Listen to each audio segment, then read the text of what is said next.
All right. Let's call to order the Spark City Council meeting for December 9th with a roll call. Mayor Lawson. Here. Council members Abbott. Here. Vanderwell. Here. Anderson. Here. Bybee. Here. Rodriguez. Here. City Attorney Duncan. Here. City Manager Louthan. Here. We have a quorum. Thank you. All right, and our invocation will be provided by our city attorney.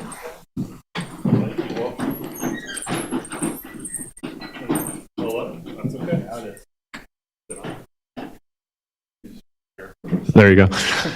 So I'd like to start our invocation reading from the Old Testament book of Isaiah, chapter 9, verse 6. And this was actually written nearly 600 years before the birth of Jesus, foreshadowing his birth.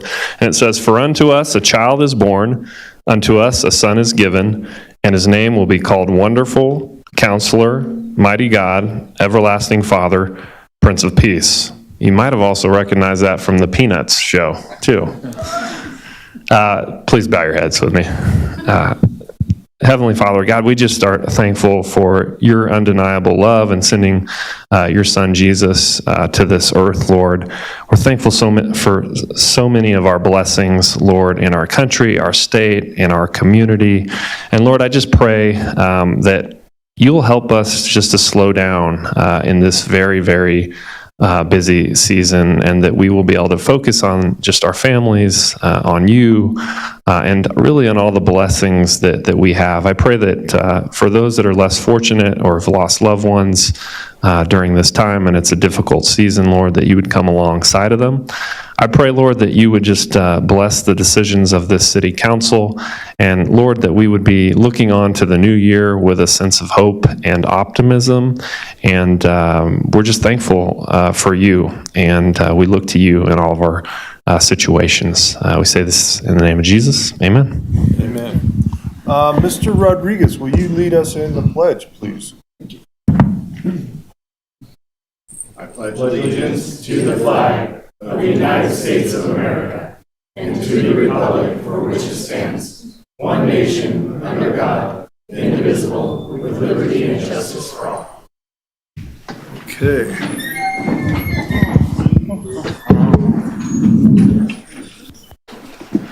All right.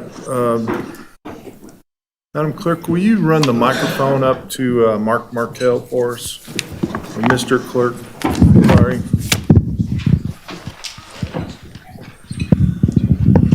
Okay. Thank you. Hi, my name. Good afternoon, Mr. Mayor. Merry Christmas, Mr. Mayor, City Council, and City Manager, and City Attorney. Thank you. This gentleman has something to read because I don't talk well, if you can tell. A Yucaipa man is in critical condition Friday at Loma Linda University Medical Center, where he was taken for treatment of head injuries after a car crash, the authorities said. Mark Markell, 24, was thrown from a 1977 Datsun as it overturned on Live Oak Canyon Road at the eastbound Interstate 10 off-ramp at 4:30 p.m., said California Highway Patrol Officer Amber Drysdale. The driver was driving south on Live Oak Canyon Road when he lost control of the car, struck a curb, and skidded into the off-ramp. The vehicle rolled over several times and landed on top of Mark Markell, Drysdale said.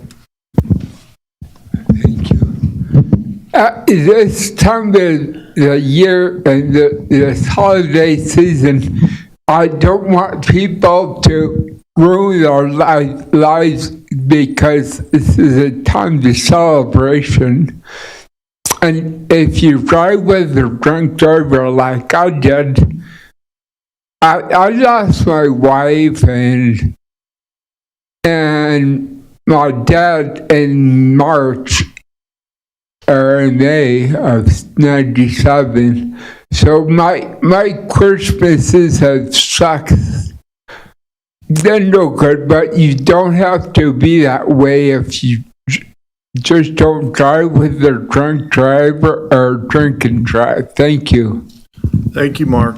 We appreciate you coming and sharing your message with us. and it is good advice for all of us. Next up is David Marlette.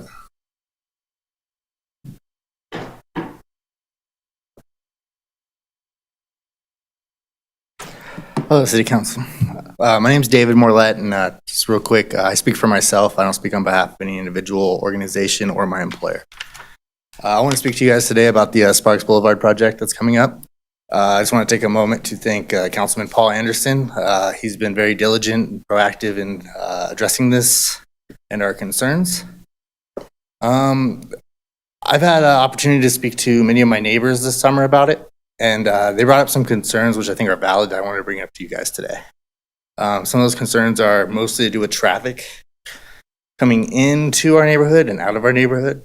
And I was just wondering if we could consider possibly working on some detours to, I'm sorry, I'm not feeling too well.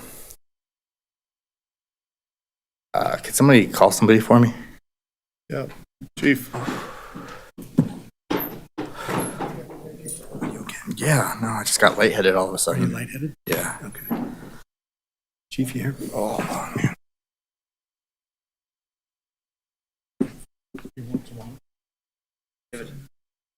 Water? Yeah.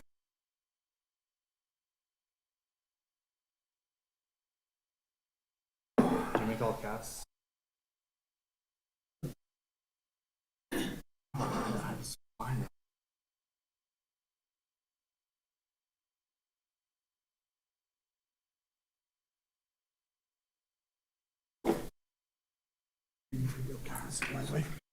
Whoa, whoa, whoa, whoa, whoa.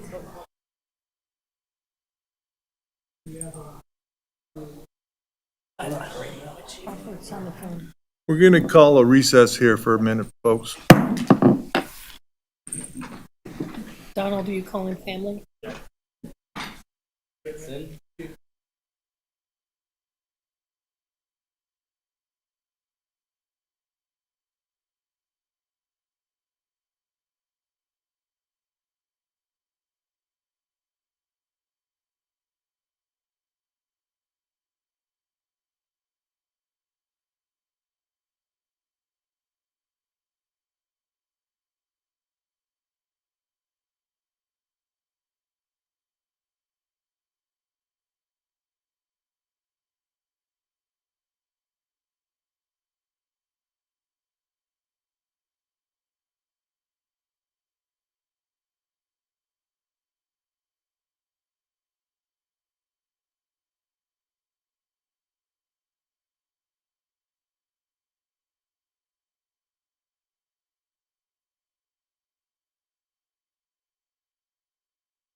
Yes, sir. I move to approve the agenda with item 7.6 being heard after item 9.2. Ms. Vanderwell. Second.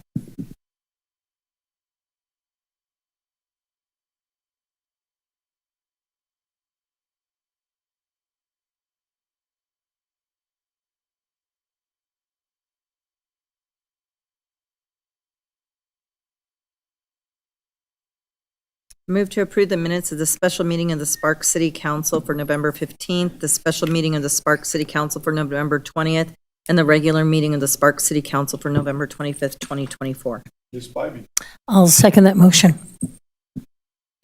Off my mic. All right, got a motion and a second. Any further discussion? Seeing none, please vote. Motion carries unanimously. Now, Miss Ratty, did she leave? Nope, she just moved. All right, presentation, behavioral health initiatives in Washoe County. Just give us your name for the record. I know you've done this many a time.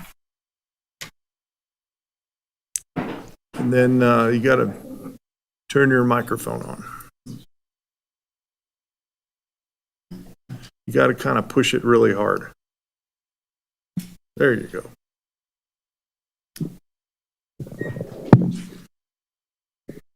Sorry. Can't see.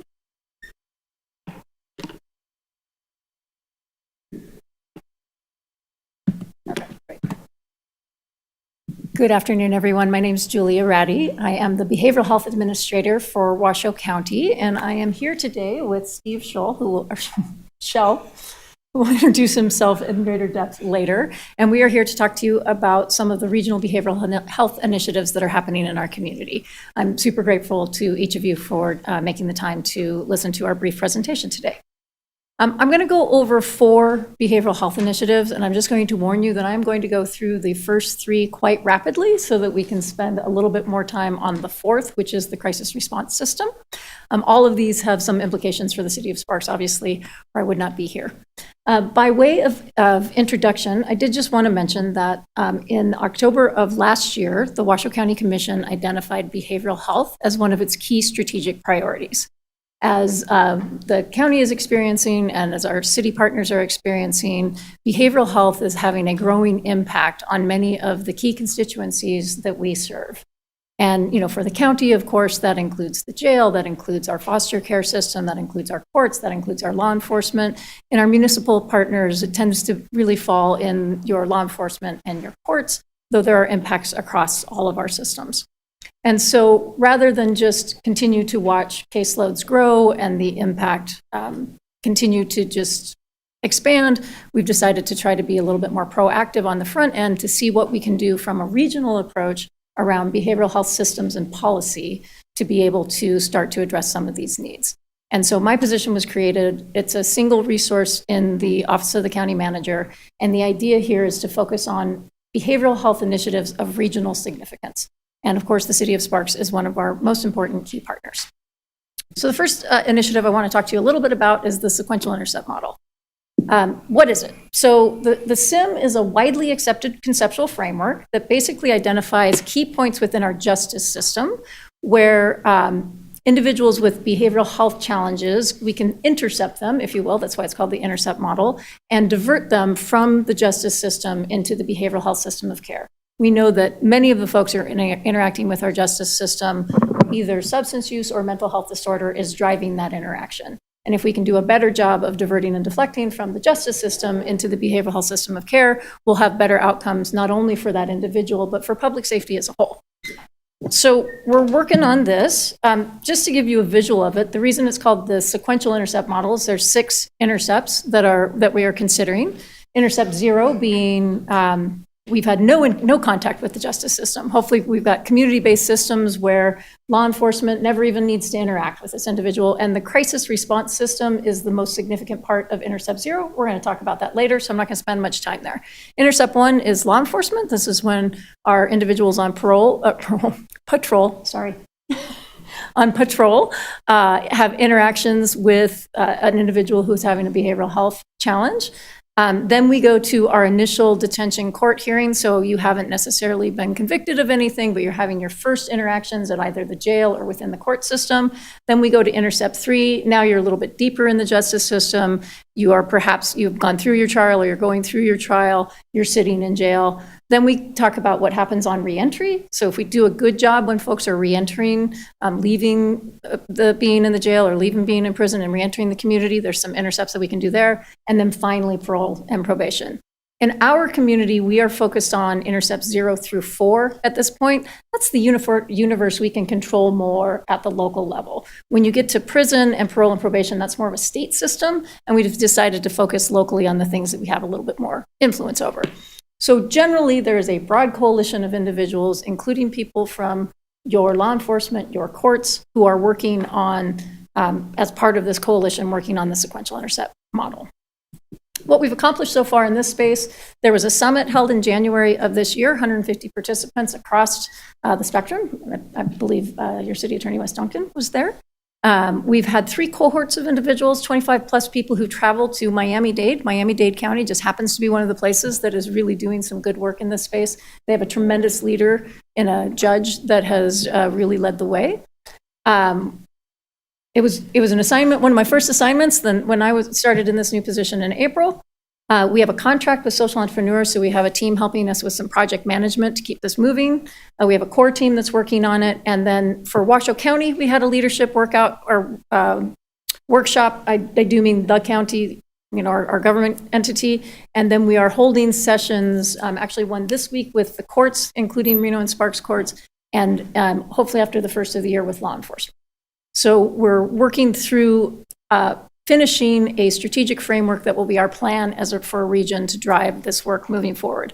One of the important things that we finished in this space is a mapping exercise so that we know what we're already doing well. We're not starting at 0 here. There's some great things happening in our community. So we've just finished a mapping of everything that we're doing across all of those intercepts that are best practice when it comes to addressing individuals with behavioral health challenges.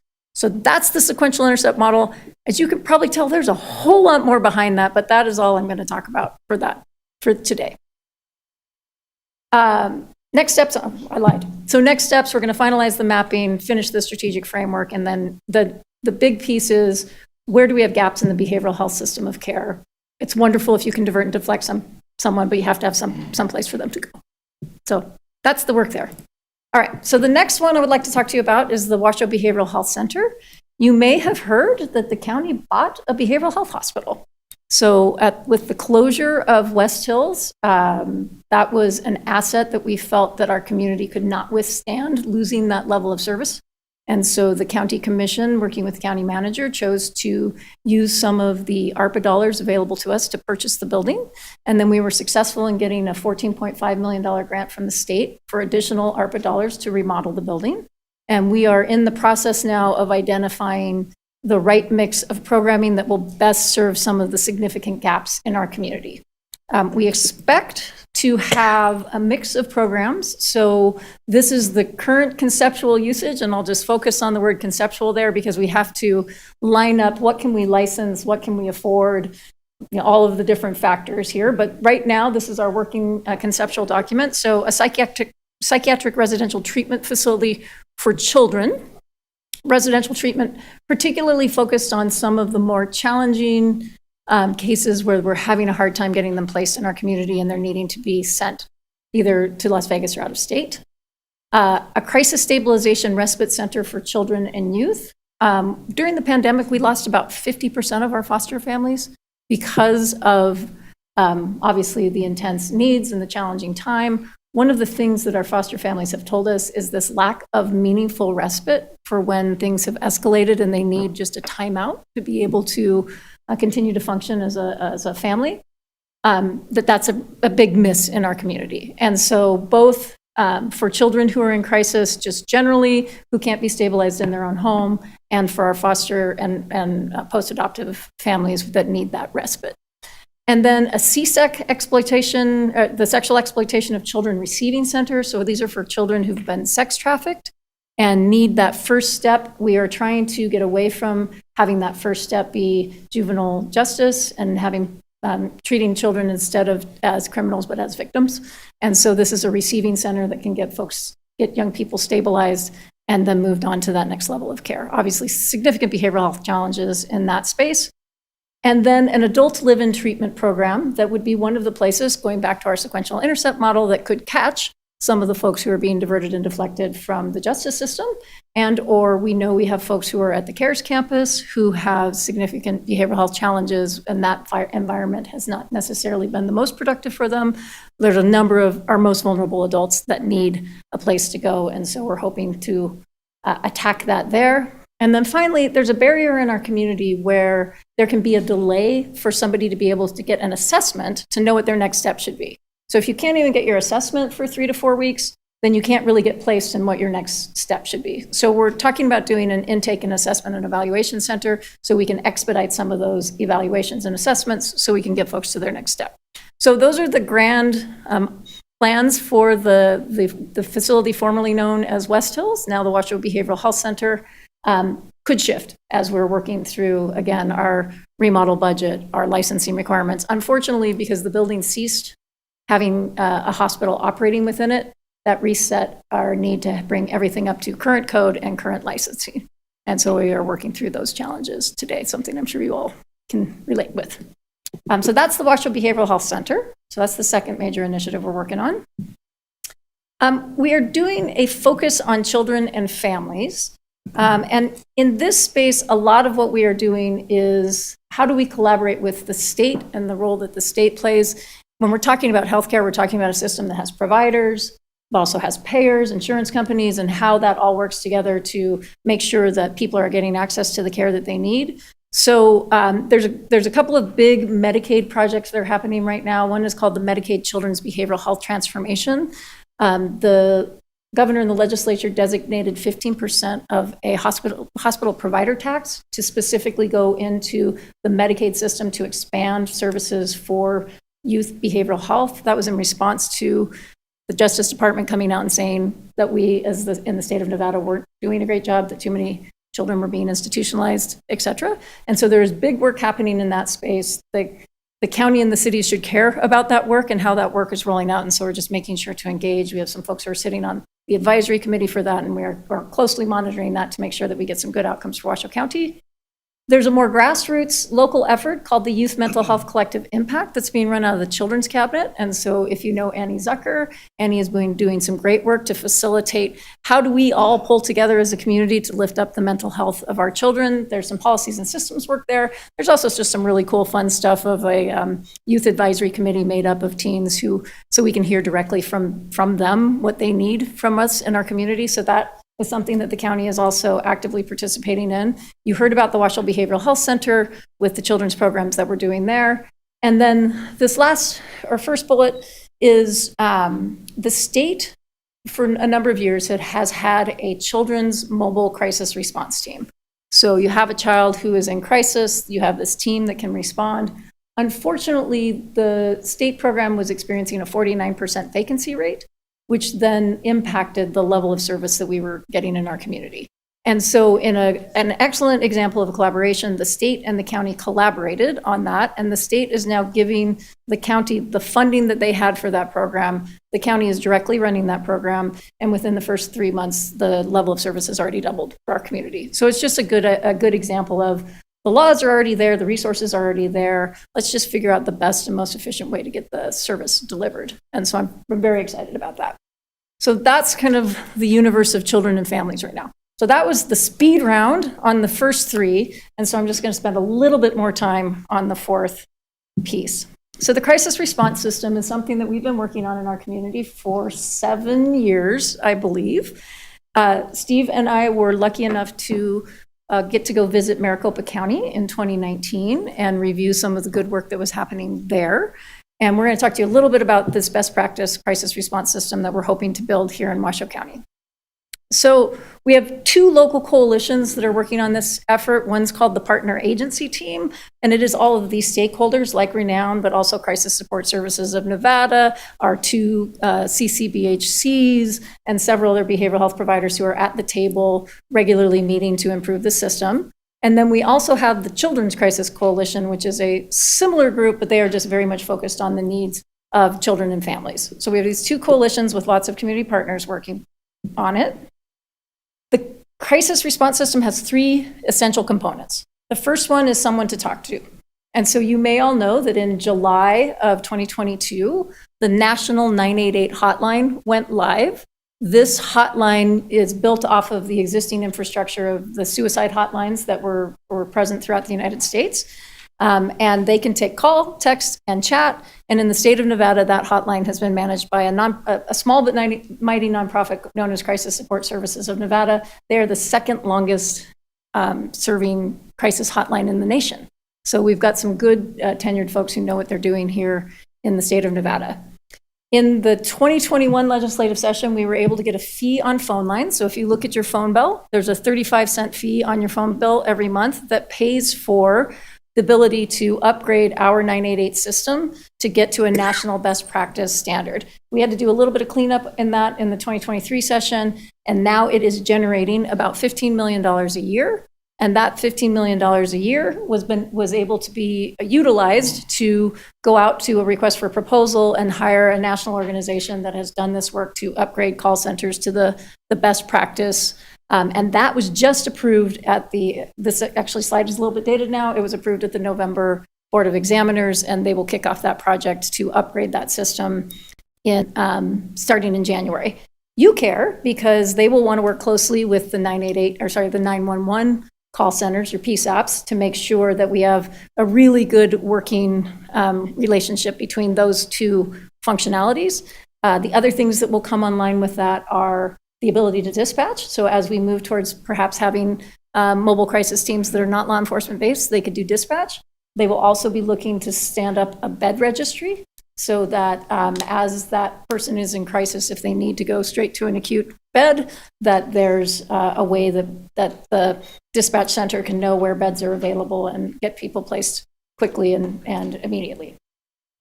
The other really exciting news here is that when 988 first came online in July of 2022, where the calls were directed was based on the first three digits of your phone number. And in a state with as high of a transiency level in Nevada, if you had a 775 number, but you moved to, I don't know why I would use Michigan, but let's just say Michigan, your call is going to be directed here back to the state of Nevada. If you are from Michigan and you moved here, you're using your cell phone, that call was going to be directed to the call center in Michigan. But they are currently working through, fortunately, this all goes through the FCC approved geo-routing. And so now each cell phone company has to come online. So we're not fully there yet, but most of the major cell phone companies now, when that call is sent in, they can geo-route based on the location of that call and get it to our 988 call center. So that is a really big deal because for the first 2 years, if we're trying to build out a system of care for that person once they call, and you're not even getting people that are in your region, or our people are getting sent someplace else, that was a big difficulty. So that's a big step forward. The second piece is the someone to respond piece. So the ideal state here is a mobile crisis team. We have, the progress that's been made here is that there's been a state plan amendment to our Medicaid system so that Medicaid can pay for mobile crisis response as a billable service. That doesn't sound like such a big deal, but those take years. They have to be approved by at the federal level, and ours has recently made it through that process, so that is exciting. As I mentioned earlier, the Children's Mobile Crisis Team was moved from the state to Washoe County, and we've been able to expand services. We have our certified community behavioral health centers. These are our safety net behavioral health providers in our community, and they are providing some mobile crisis. And then, of course, the ones that you're familiar with, we have our co-responder model, which is our most teams that are currently deployed with law enforcement through the 911 system. So where we are in the state of Nevada here is that there's a smattering of different kinds of mobile crisis teams, but we don't necessarily have a public health response that could replace 911 and law enforcement, ambulance, fire, because the capacity in that system is still significantly more than the capacity in the behavioral health crisis response system. So where we want to go is if there's a behavioral health crisis in our community that requires somebody to roll or a response, that if it doesn't have a public safety or a health emergency, that we can roll behavioral health teams who are more appropriate for that response. So this is the part of the system that has still the most work to be done. When we achieve this is where there could be the greatest savings for municipalities, if you can just imagine not needing to roll law enforcement and fire as often on a call that is solely a behavioral health call. Also, the way we divert and deflect, going back to the sequential intercept model, and not get people in the justice system who don't really need to be in the justice system. So work still to be done here. So then, the most exciting part, and I'm going to turn it over to Steve here, if you want to turn that on, is the crisis care center. So in this model, somewhere to call, someone to respond, and now we're going to move to a safe place to be. And so I'm not going to spend a whole lot of time on this slide, except for to say that we got a Medicaid plan amendment for this as well. So there's a payer system to be able to do this. And the Renown Crisis Center is going to open, and I'm just going to turn it over to Steve. Good afternoon, Mayor Lawson and members of the council. My name is Steve Shell, Vice President of Behavioral Health for Renown Health. You can tell by my accent that I'm not originally from Nevada. I've lived in Reno and Sparks. I've actually lived here for 15 years and never lost my accent. But I'll have to tell you, I've worked on lots of behavioral health projects during my time in Nevada, and this is probably by far my most favorite project, because I think this is really going to make a tremendous difference in the community. So I'm very excited to give you a quick overview of the Renown Crisis Care Center. Here's a picture. You can see we already have signage on the building. Those of you that may be aware of the State Psychiatric Hospital campus over on Galletti Way, it actually sits in your jurisdiction. That's a huge, expansive campus. We're taking part of the state hospital and recreating that as the Renown Crisis Care Center. So just wanted you to see a photo. You all be getting invited to the grand opening that will be happening very soon. We knew signage was going to be very key. That's a huge property, a huge campus, and so we knew we didn't want people to get lost as they're trying to find services on the campus. So we've thoughtfully and carefully placed signage throughout that entire campus. As Julia alluded to, this is a component of the Washoe crisis response system, and this is a safe place to go. We all know that emergency rooms in the jails are not appropriate settings for individuals when they're experiencing a mental health crisis or dealing with a substance use. So we really wanted to create a better environment where people feel more comfortable in going to seek help during this crisis. The Renown Crisis Care Center is a public-private partnership between Renown and the state of Nevada. We are using almost $10 million of ARPA dollars to renovate the space that we are occupying, as well as cover some of our other operating expenses that I'll go into in a moment. And as I mentioned, we're taking a part of the state hospital, otherwise known as Northern Nevada Adult Mental Health Services, or NAMS, and repurposing it as a crisis stabilization center. They had a portion of this hospital sitting vacant for the last 7 to 8 years, and so it only made sense to take an existing building and retrofit it for what we're planning to do. Crisis Stabilization Center is a new licensing designation for the state of Nevada, so we're going through that process at the moment. We've been working very closely with the state of Nevada for the last few years on developing the standards for that new licensing designation. This will be a 24/7 operation. Individuals or adults specifically will be able to walk in at any time of the day or night. Law enforcement will be able to drop off individuals instead of actually taking them to the emergency room, or possibly even redirecting those that really don't need to go to jail. Can I ask a question real quick? Yes, Mayor Lawson. What is the time frame for the drop-off? Very good question. We timed this when we toured for you, Chief. a best practice in Phoenix, in Maricopa County, and when we monitored theirs in Phoenix, their officers were back in the field within 3 minutes of dropping off an individual. So that's going to be our goal. Wow. Yes, within 3 minutes. And I'll share with you in just a moment, but the facility is designed very thoughtfully around law enforcement, so they have a very easy way to enter. They can drop off the individual and get back on the road. So we wanted to make sure that was very well thought out for them. But I will say this is designed following SAMHSA's national guidelines for behavioral health crisis care. We truly are taking a best practice model that's been implemented in other parts of the country and applying that to here in Washoe County. Part of our process when someone walks through our door is dropped off, they'll go through a full assessment and triage process. They will see a registered nurse, they will see a licensed clinical social worker, they will see a nurse practitioner and or a physician, depending on what's going on with that individual. Our goal is to figure out what type of crisis they're dealing with, and where do we need to get them in the community. Right now in our ERs and the jails and other settings, there's always a focus to get that person out as quickly as possible, just move them on, without really giving careful thought to what that individual truly needs in that moment. And so I think we're going to be able to spend a little bit more time truly assessing what's going on with that individual. A lot of individuals that are experiencing mental health issues have co-occurring substance use issues and vice versa. So it's going to be very critical for us to figure out what that person truly needs in that moment and then get them connected to the right resource. Our goal will be to transfer them within 23 hours of arrival, but we will have beds available for those individuals that we can't place in that first day and may have to stay with us for a few days. In terms of the infrastructure, this was a very turnkey facility. It was already designed as a psychiatric hospital, so we didn't really have to make a lot of changes to the layout. I will stress that it's a locked facility. It's very safe and secure. It's anti-ligature. We've made sure that there isn't anything in the facility that someone could use to harm themselves or someone else. There is a separate entrance from NAMS. This will be a completely separate operation from the state hospital. They will have their license in operation, and we will have ours on the Renown side. There is a Sally port for law enforcement. That, again, was carefully thought out so that our law enforcement can quickly drop someone off and get back onto the road very quickly. So my staff will greet the officers at the door, exchange a few words, and then let the officer, leave and get back to doing what he or she needs to be doing. This was designed based on the living room model, and as I said a moment ago, ERs and jails are not the appropriate setting for some individuals when they're going through a crisis. So we really wanted this to be a very comfortable, inviting space, and that's why it's called the living room model. It's set up with very comfortable lounge chairs, nice, murals on the walls. It's not a sterile environment like you would find in an emergency room with lots of distractions. So it's a much, much more peaceful setting to help someone get through their crisis. And as I said, it's a very safe space.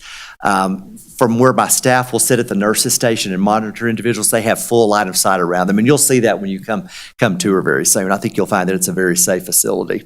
Have a nice waiting area for families. That's going to be a key component of this, and so forth.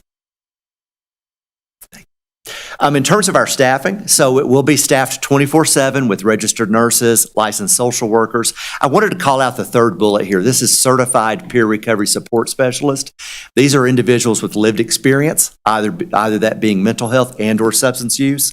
So that will be the biggest bulk of our staff. Because we know when people are going through that type of crisis, they want to talk to someone who's been through that themselves, that can talk that language, that has actually been through that at some point in his or her life. And so that's going to be the biggest part of our staff. Also, we'll have nurse practitioners, psychiatrists, some security. I also wanted to call out the care coordinator. That's a very critical position I wanted to include. We are going to be monitoring these individuals for at least 1 year after they leave the crisis care center so that we can check in, find out if they've kept their appointments, were they able to access their medications, are they experiencing any other type of crisis and may need to come back. So I think that's going to be really critical to really help them figure out if we got those individuals connected to the right resources. And then you may be wondering, where are these individuals going to go after they go through this assessment process? Well, believe it or not, we are improving our behavioral health services in the community. There is more access than we've ever had before. Yes, we still have lots of opportunities to improve, but there are some really great programs in the community. The first bullet there is an inpatient psychiatric or a detox facility. It really depends on what that individual needs.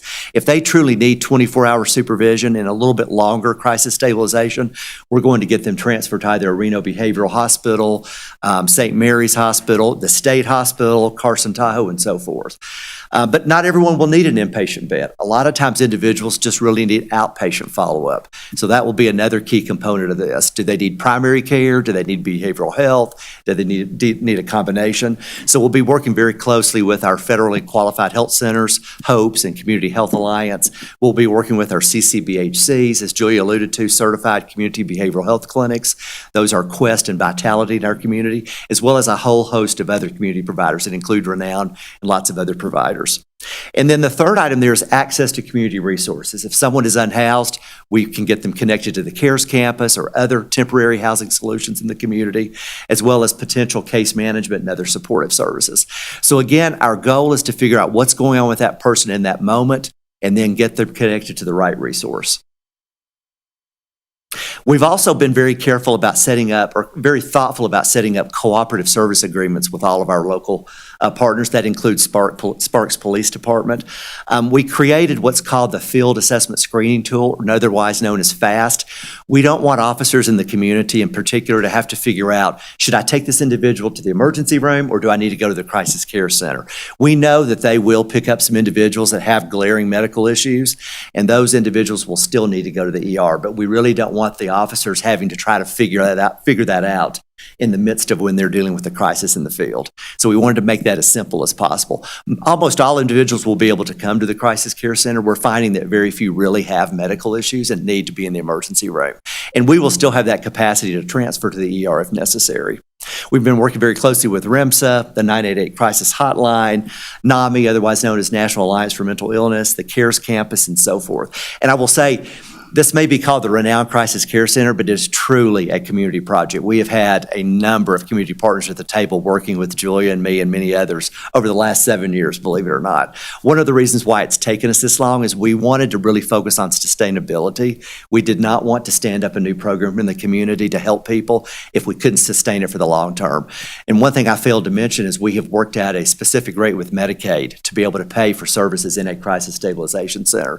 So sustainability was very key in this. Yes, we're using ARPA dollars, but we think we've set up a model that's going to be sustainable for the long term. So very excited to get this off the ground and certainly open to any questions that any of you may have. I'll just add, before we jump into questions, I'll just add one note. For those of you who've been around long enough to remember the CTC model, where local governments contributed a third, hospitals contributed a third, and the state contributed a third, and every year they would show up and ask for that third, and every year we would. In that case, those dollars went directly to pay for the service, but it was not a sustainable model. And so I just really do want to lift up and contrast what we are doing now, which is particularly the Crisis Care Center works in a traditional healthcare model where there are providers and there are payers, and we believe that there's a sustainable rate structure that will make that fundable. It's a very different world than where we were 5 years ago when we were trying to fund the CTC collectively. And in doing so, when you are tapping into Medicaid, for every $1 that we're putting in of state dollars, we're getting $2 of federal funding to do that work. So it's really working to leverage all of the resources that are available to make something like this pencil. So the 988 hotline, sustainable, because we have that 35-cent fee on your phone line. The Crisis Care Center, sustainable, because we've built this payer-provider model. Mobile crisis teams, still figuring that out. Just to be very transparent about where we are. All right, questions for Steve or myself From on the council? the crisis response system? Go ahead, Paul. Actually, not so much questions, but I just want to say how much I appreciate the work you guys are doing. Thank you, Julia. And then Steve, thank you. I realize Renown can't take all the credit, but I appreciate you guys stepping into this. On a couple notes, I've talked to our most team here in Sparks, and they do a great job, but they voiced their concern that a lot of times they have someone in crisis and no place to go but an emergency room typically. And likewise, I volunteer as a hospital chaplain, and so I've seen firsthand people that are coming in a mental health crisis, and they're in an emergency room setting, which is not a good place for someone that's in the middle of a crisis. Not to mention that you have medical staff that are caring and loving and want to do their best, but they're not equipped to handle people that are going through a mental crisis. And I just want to say thank you for what you guys are doing. This project is awesome, and I look forward to it continuing to grow and benefit our community. So thank you. Thank you. Mr. Rodriguez. Thank you, Mayor. I kind of just want to echo Councilman Anderson. Thank you both for what you guys are doing. I do have a couple questions. On the intercept model for juveniles, is there a place where they fall in there, or you guys are looking at targeting? It's great question, Councilman, through the mayor to you.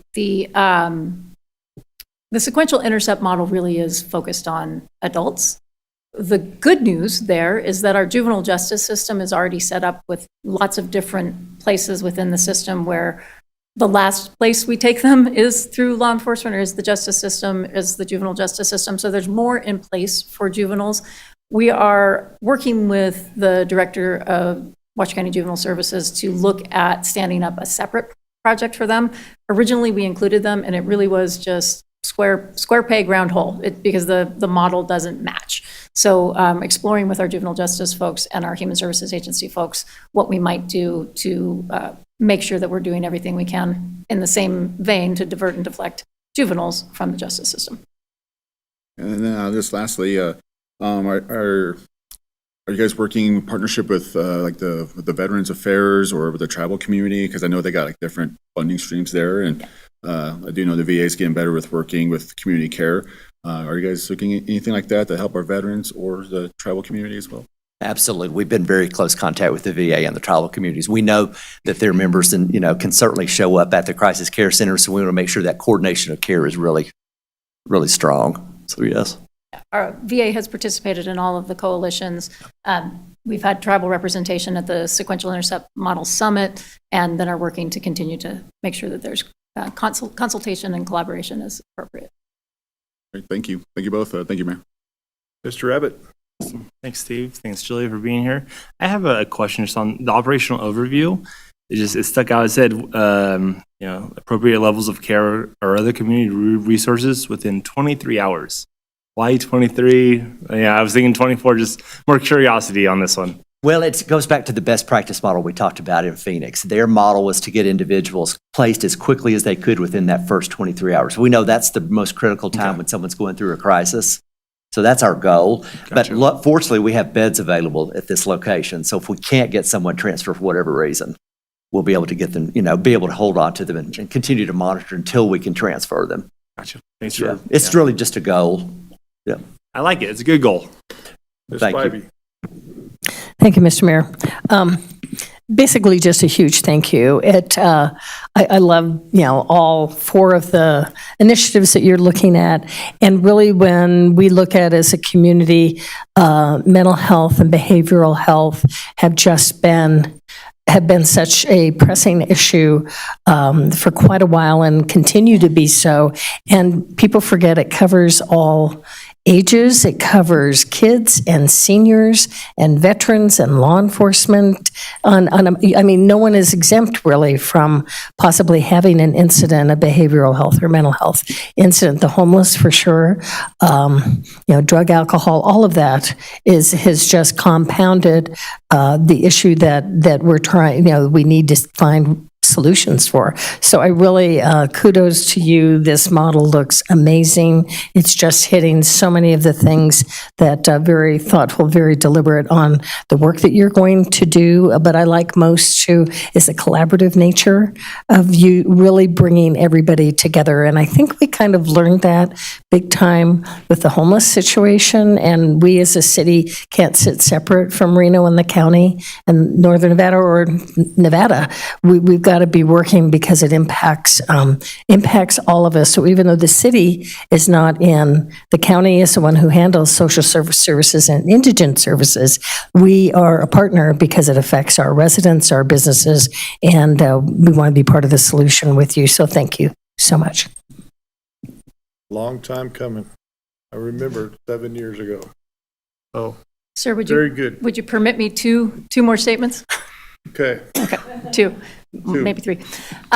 Just gratitude. I do really want to commend Chief Crawforth and several members, your most teams of the Sparks Police Department who have been actively participating in these coalitions and have stayed the course over the many years that it has taken to do some of this work. So thank you, Chief, and also leaning into the sequential intercept model work. So I really you've got a great team over there and I want to commend them.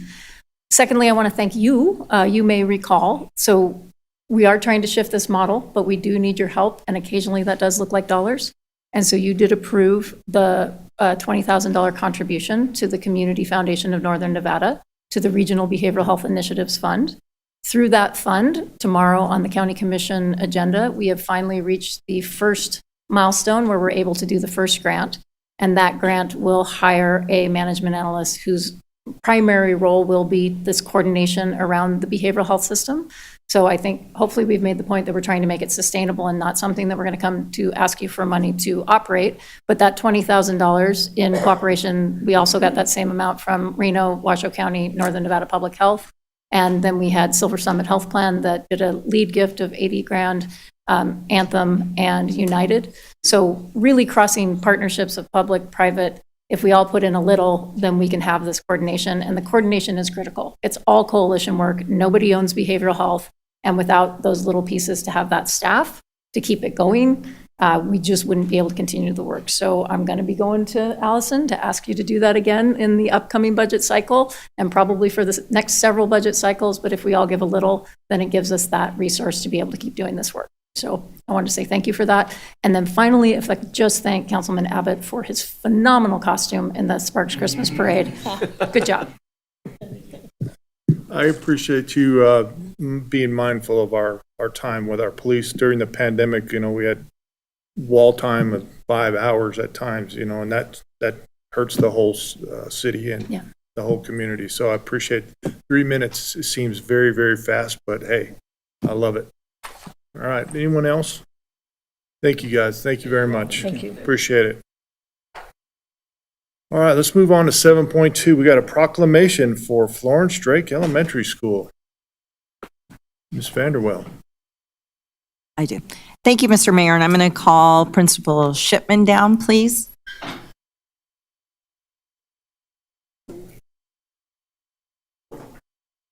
Thank you. I'm honored to do this because I was a student of Florence Drake, and then I'm blessed that it is also in my ward. So, whereas Florence Drake Elementary School recently received national recognition from the National Association of Elementary and Secondary Education Act, ESEA, state program administrators for its success in serving special populations of students who need additional support to succeed. And whereas in receiving this award, Florence Drake Elementary School was praised for raising its proficiency rates in math, English language arts, and science for all student groups, including special needs students and English learners from 2022 to 2024, meeting proficiency goals in 2023 for students who are homeless and meeting the state's minimum improvement plans for all groups of students from 2022 to 2024. And whereas Florence Drake Elementary School is the Washoe County School District's first Title I school to earn the National Blue Ribbon honor and is one of 297 schools that received this honor this year. And whereas Blue Ribbon schools have gone above and beyond to keep students healthy and safe while meeting their academic, social, emotional, and mental health needs, beginning every day with words of wisdom and a reminder to strive for our best in academics and behavior.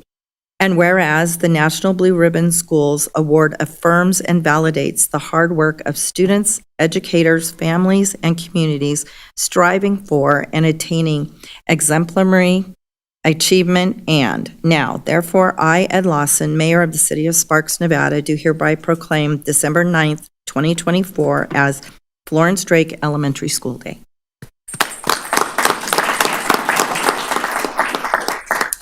Go ahead. Give us your name for the record and say a few words. Jason Shipman. Thank you, Mayor Lawson, and thank you, council members. Just a few words. First, I would like to thank Julia's team as well for the behavioral services work being done by our community. It impacts what my teachers and all of our families are dealing with in the schools every day, even right down the street where our amazing school is. Thank you for the great honor and recognition. This is entirely due to this community. Our beautiful school is just one short mile down the road from this building. Has been there since the early 60s. Many great people like yourself, my wife, born and raised, went through that school. That is the magic of the Drake culture. I would say, and I'll keep it short, it's about family. That's what we do differently at my school, is everyone's a family and a family member, and we care about every student individually, and that's how we make a difference. Thank you. Questions from the council? Thank you. Yep, thank you. You have a couple of teachers who got awards recently, too. Yes, thank you, Mayor. 2 years ago, one of our teachers was nationally recognized as a Milken Award winner, the first one in our district in about 20 years. Awesome. And I don't know, I do want to take credit for the blue ribbon, but Councilwoman Vanderwall, I do want to clarify that that was actually 2 years ago. The blue ribbon, okay, just to make sure. And this award is specifically for Title I designation at a state and national level, so it is a huge honor as well. And this is the first Title I school in Washoe County that has had this award, and no one knows how long back that goes. So a great recognition for this community. Thank you very much. You're going to take a picture? Julie?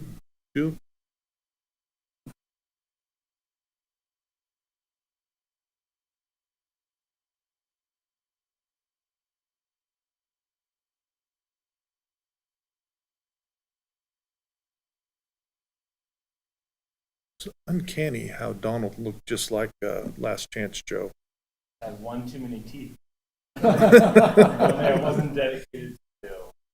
Oh, the shape and everything was all right there. The belly and all. I've been working on it my whole life. Thank you. Congratulations. All right, we'll move on to 7.3 Radon Action Month. Ms. Spivey. Thank you, Mr. Mayor. Whereas the state of Nevada, known for its natural beauty, is also home to abundant uranium deposits that, while beneficial in certain applications, naturally break down into radon gas, a colorless, odorless radioactive gas that can pose serious health risks to residents. And whereas radon exposure is the leading cause of lung cancer among non-smokers and the second leading cause among smokers, with the U.S. Environmental Protection Agency estimating that 21,000 Americans lose their lives annually due to lung cancer caused by radon exposure. And whereas lung cancer tragically claims the lives of more women than breast cancer and all other cancers combined, highlighting the significant risk posed to Nevadans who face an even higher risk of lung cancer compared to the national average. And whereas it is estimated that 1 in 4 homes in Nevada has elevated levels of radon, making it crucial for residents to be aware that even neighboring homes may have vastly different radon levels, and whereas testing is the only way to detect elevated radon levels in homes. And this simple, often low-cost process can lead to mitigation efforts that greatly improve home safety and health. And whereas the University of Nevada, Reno Extension's Nevada Radon Education Program, along with the U.S. Environmental Protection Agency, actively supports statewide efforts to educate Nevadans on the importance of testing and mitigating radon levels and to promote radon-resistant new construction. And whereas the City of Sparks urges all residents to protect their health by testing their homes for radon, free radon test kits will be available throughout January and February at 30 pickup locations, including extension offices statewide, to help Nevadans ensure a safe and healthy home environment. Therefore, on behalf of Mayor Ed Lawson, Mayor of the City of Sparks, we hereby proclaim January 2025 as National Radon Action Month in Nevada. Do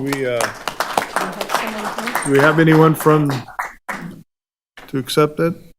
Well, you can just take a picture by yourself. Pretend like you have someone there. All right. Boards and commission vacancy announcement, Sparks Citizen Advisory Committee. Who's going to, is that you, Dion? I have that, Mr. Mayor. Thank you. And if, with your permission, I will do 7.4 and 7.5 consecutively. There are 4 vacancies on the Sparks Citizens Advisory Committee, each serving coterminously with their appointed elected official. The vacancies are for alternate members for wards 1, 2, 4, and 5. Members must be Sparks residents. Applications will be accepted until Friday, January 10th, 2025 at 5 p.m. And there are 6 vacancies on the Sparks Senior Citizens Advisory Committee, each to serve coterminously with their appointed elected official. The vacancies include Ward 4 regular member and alternate members for mayor and wards 1, 2, 4, and 5. Members shall be residents of the City of Sparks, preferably over the age of 55. Applications will be accepted until Friday, January 10th, 2025 at 5 p.m. Thank you, Mayor. Thank you. 7.6 has been moved to after 9.2, so we'll move on to consent items. Anyone wishing to pull a consent item? If not, I'm looking for a motion. Mr. Abbott. I move to approve consent items 8.1 through 8.7 as submitted. And Ms. Vanderwell. Second. Got a motion and a second. Any further discussion? Seeing none, please vote. Motion carries unanimously. 9.1, consideration possible acceptance of the city's annual comprehensive financial report, or ACFR, for fiscal year 23-24.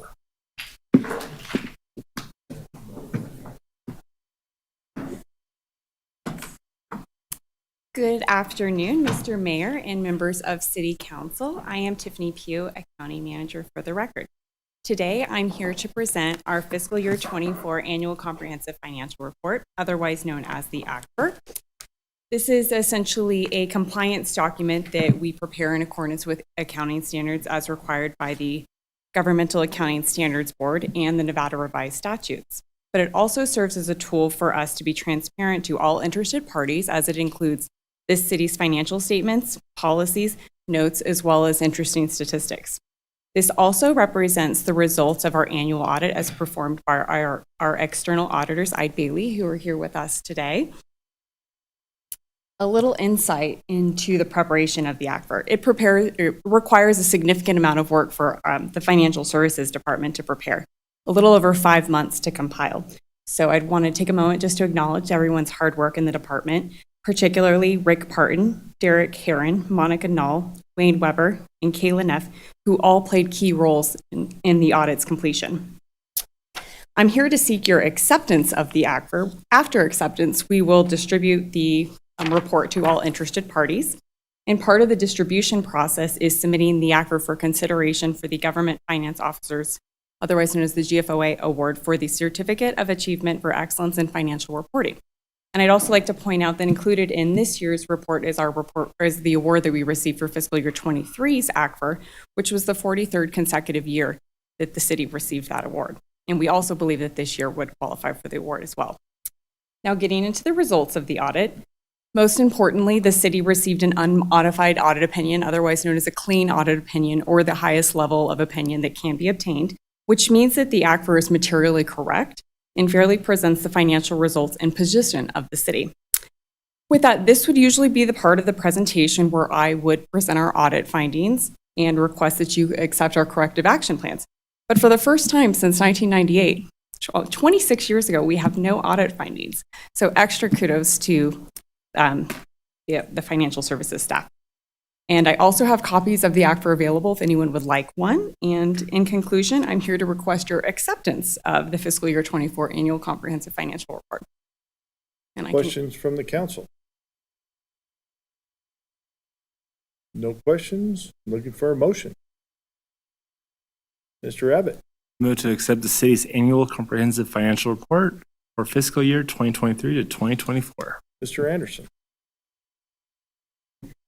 I'll second the motion and also want to say congratulations. You guys are doing a great job. Thank you. All right, we got a motion and a second. Any further discussion? Seeing none, please vote. Motion carries unanimously. Thank you. Great presentation, Thank no you. questions. 9.2, Allison. Consideration, discussion, and possible approval of an employment agreement, AC 6081, between the City of Sparks and Richard C. Brown as Information Technology Director, providing for an annual salary of $179,000. This isn't to Sorry, morph, Rich. sir. It was a typo. $899.20. Thank you, Mayor Lawson and City Council. For the record, I'm Allison McCormick, your Assistant City Manager. I am seeking approval of an employment agreement with Rich Brown as the city's IT Director. Because of the importance of technology in the city's ability to provide services, staff identified consolidating IT under unified leadership as a priority to enhance redundancy, security, and efficiency in IT operations. Reclassifying the former IT manager position to the IT director was part of that consolidation, and that was included in the fiscal year 2025 budget. Rich Brown was the city's IT manager and has been functioning as the city's IT director since the... You just get an earthquake? Yes. Yeah. Sorry. Oh. Like, I thought maybe a following David. David Morlett. Yeah. That's a pretty good earthquake. Kind of heard it. Oh, I'm glad you guys said that. I didn't think something was wrong with me. Yeah. Joe. It's Joe. Joe loves to bring the excitement. All right, Ready for a motion? ready to sprint. I will just hit the highlights. If approved, the agreement would take effect last Monday, so December 2nd, and continue until the agreement is amended or terminated with the following key terms. As the mayor said, an annual salary of $179 million, just kidding, $179,899.20, subject to general wage increases and potential merit increases.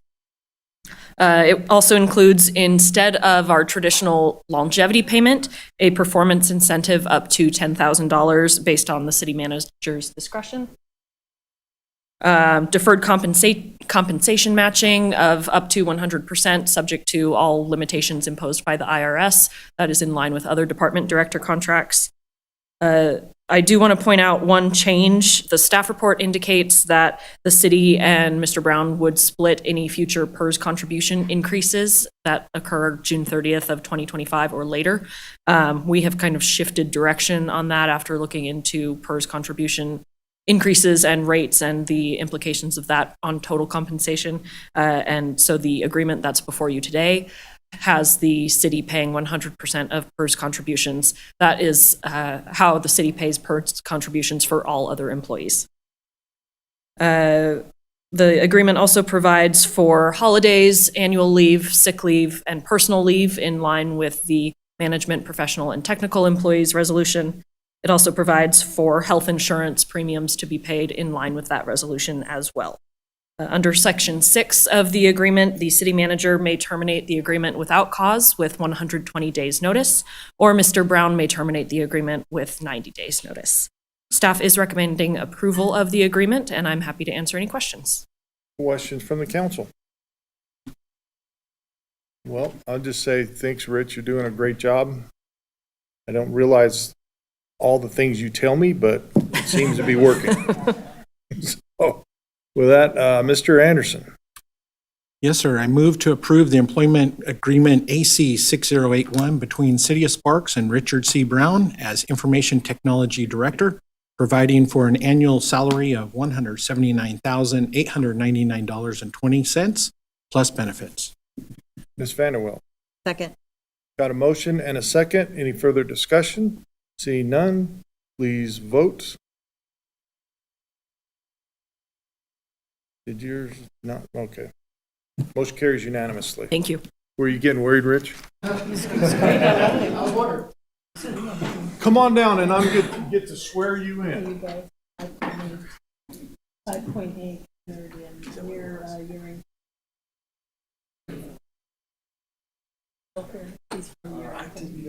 I state solemnly swear I will support protect, defend the Constitution, government of the United States, Constitution, government, state of Nevada, all enemies, domestic, and I will bear true faith, allegiance, loyalty, and ordinance,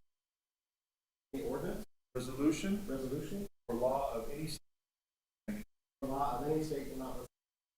and that I will well, faithfully, perform all the duties, IT Director, City of Sparks, in Washoe, in Nevada, I'm about to enter.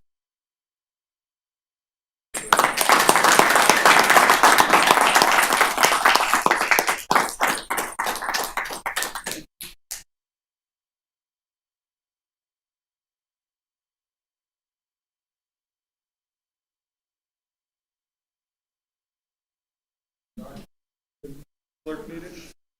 We'll get into it.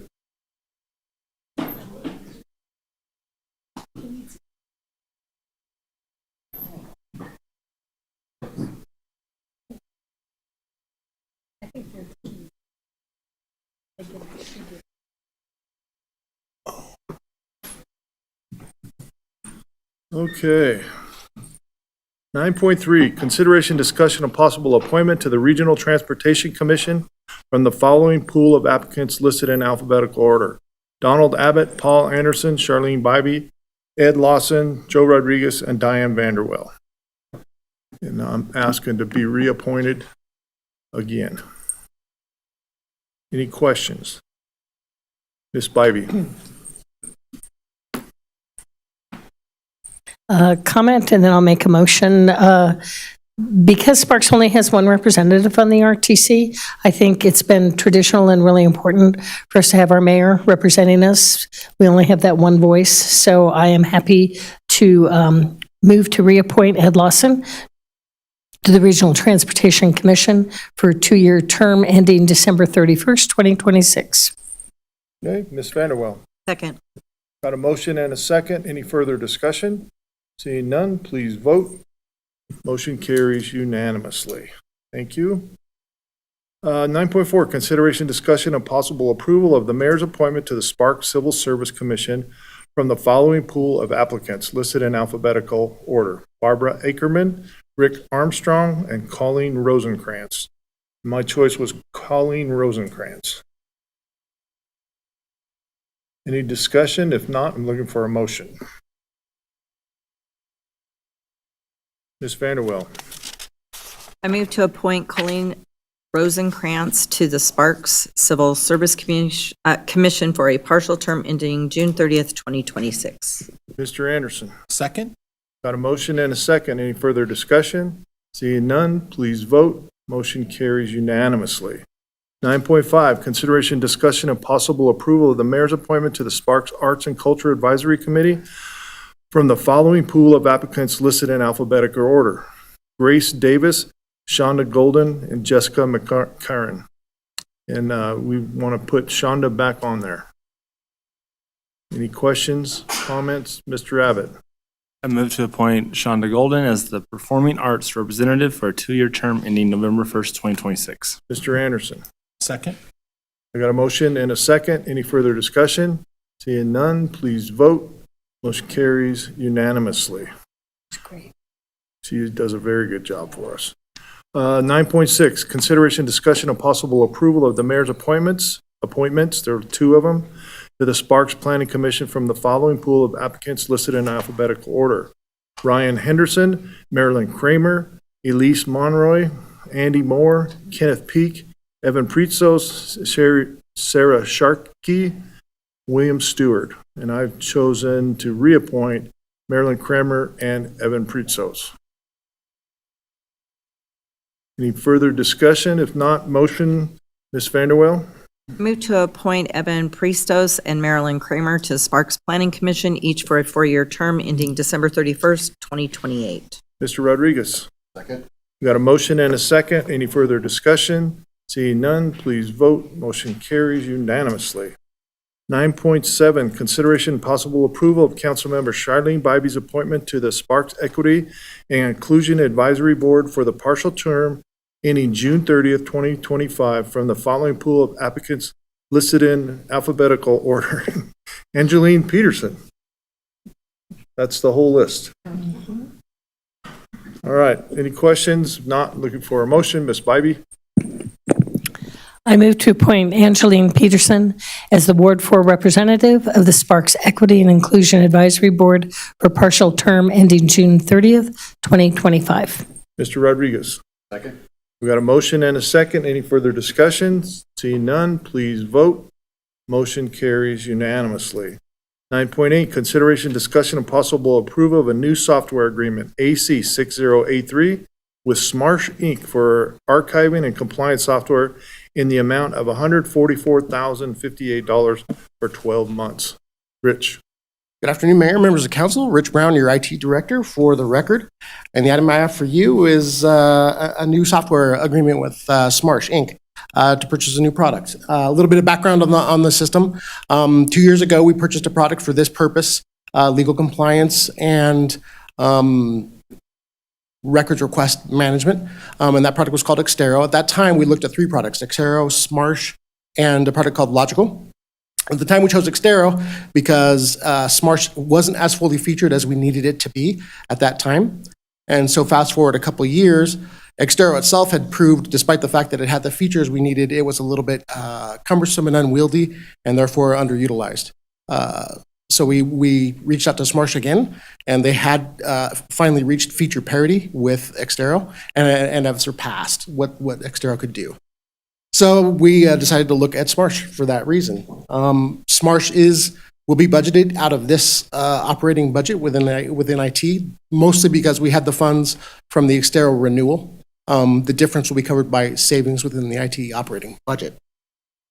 And last but not least, this will kick off. There's a typo in the staff report. It says this will kick off in the beginning of calendar year 2026. That's not correct. It'll kick off in calendar year 2025. And we expect 2 months implementation, give or take, and that should be about all there is for me to say. So if you have any other questions, please let me know. Otherwise, Questions from the council? All right, Ms. Vanderwell. Thank you. What is the difference? Because you said it'll be from cost savings from IT. So how much more is this program versus the other a program? little over $44,000 more. Okay, terrific. Thank you. Okay, any other questions? All right, I'm looking for a motion. Mr. Anderson. Move to approve the new software agreement, AC 6083, with Smarsh Inc.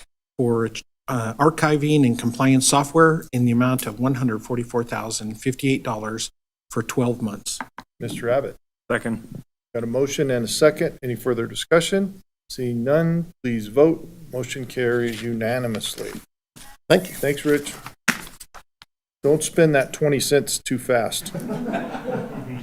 Consideration, discussion, and possible approval of a reimbursement to the City of Reno for Spark's share of an owner construction manager at risk pre-construction service agreement with PCL Construction for the Truckee Meadows Water Reclamation Facility dewatering building project in the amount of $992,539, with Spark's share being $311,359.48. Casey.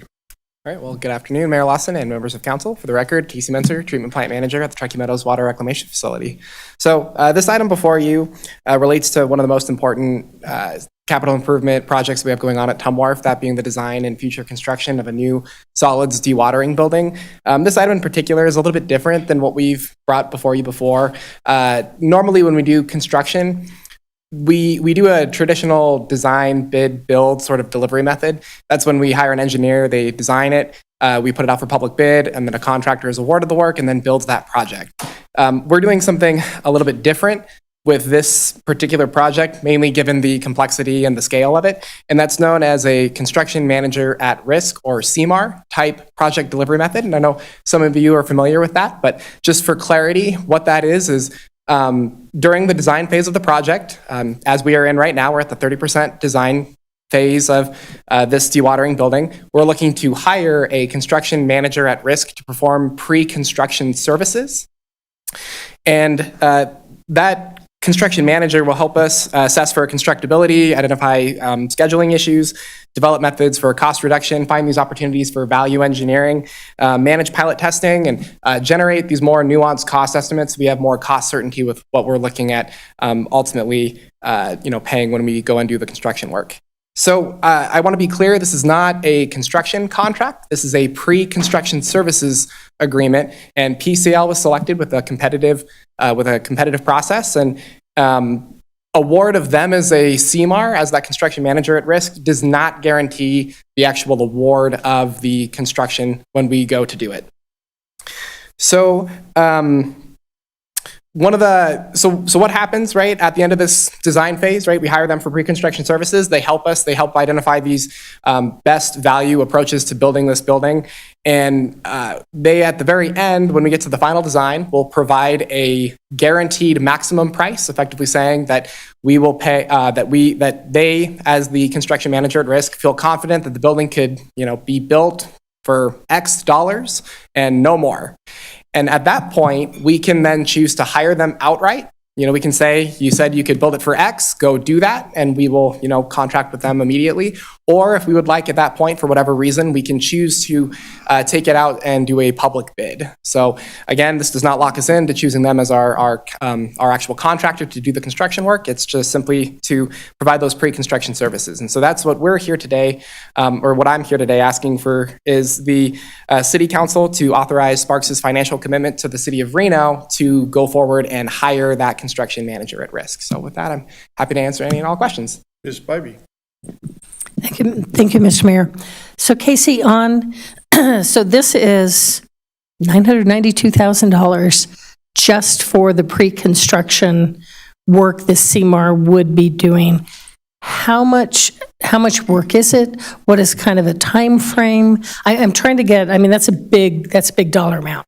How much, and what he or she is going to be doing, obviously really important, because they can keep you on task. They can, for cost, for efficiencies, I get the importance, but kind of, is it, timeline for them to do this, what that look like? Because then obviously whether we keep them or not, we're going to have another construction or contractor bid for the actual construction piece of it. So I was just trying to justify that amount of money for the amount of work and length of work that this individual would be doing. That is correct. This is just for those pre-construction services. And just for a little bit more context too, as we started doing the design of this building, we've been working with our engineer on different approaches for whether we should do a design bid build, or whether we should do a CMAR. And it was recommended by the engineer, given the complexity, that this is the most appropriate way to go, because by doing these construction feasibility type reviews and looking for these value engineering opportunities, the construction manager at risk approach is intended to help reduce overall project costs, something we might not expect that we can fix in the design stage that would cost a lot more money to fix when we actually go to build the thing, when we get change orders and do all that. And so that's where we view this as the best value for this particular type of project. And the engineer's estimate was approximately $1 million to do these pre-construction services for a project of this size. So this is in line with what we expected and what we budgeted. I will say that in terms of the scope of what they're going to provide and the timeline, one of the biggest chunks of this is that they're going to be contracting pilot testing services. So solids dewatering building that I was mentioning includes these rather large industrial machines called centrifuges, and that does the final step of removing the pollutants from the actual water. There's a lot of different brands. They all have different things that make them unique or special, but every wastewater plant is different. And so what is going to work best in our application to give us long-term cost savings in terms of lower chemical costs, lower electricity demand, all those things are going to be very specific to the performance of each individual machine. So the contractor, the CMAR, is looking at hiring these vendors to come out and to actually pilot test on our facility. And I think that there's 4 or 5 major vendors. And from our historical, operating history, to hire these contractors to come out, it's typically tens of thousands of dollars per centrifuge manufacturer to have them come out. And so they're doing all the contracting, all the administration. They're dealing with the disposal of the biosolids that'll be there. They're going to be running the actual analytical testing as well. They're going to be sending samples off, paying for all that. So that's a huge chunk of what the bill comes down to, is finding the right centrifuge for us to make sure that we have long-term cost savings over the life of this new building. They also have a number of other tasks to do the in-depth review. They're going to be doing a lot of additional modeling, potentially 3D modeling or other types of things to identify conflicts that would create issues when the actual construction would take place. And so they have a whole engineering team, electrical, mechanical process to review all the work the engineers have done and provide a lot of their own value. So they have quite a broad scope. Yeah, and they also are going to be looking at pre-procurement opportunities, because when we go to build the building with all the equipment, time is money, and if we can hit the ground running where we've already put in an order, or if the CMAR themselves have already put in an order for the equipment that we know that we need for this building that's going to take 6 months or a year to actually build and then ship and for us to receive, they can do that and find those opportunities during this stage. And so then we can get more schedule certainty, because the longer that we have the schedule, going on where we have people waiting around for parts or electrical equipment or these really long lead time items, they can get that done during this phase. Anyone else? Go ahead, Paul. Could you do me a favor and just give us a ballpark of what we're actually looking at for the entire construction portion of it, just to try and, Councilmember Bybee is correct. $1 million for just the pre-construction side of it, and obviously the scope of work is massive. But what are we looking at for the overall cost of the project, do you expect? So with the existing cost estimates that we have currently from our engineers, they have it a class 5 estimate kind of being the highest 30,000 foot view look at this. They have a class 5 estimate of approximately $45 million to construct the building. All right, so 1 million on the 45 isn't all that much in comparison, I guess, then. All right, thank you very much, appreciate it. Anyone else?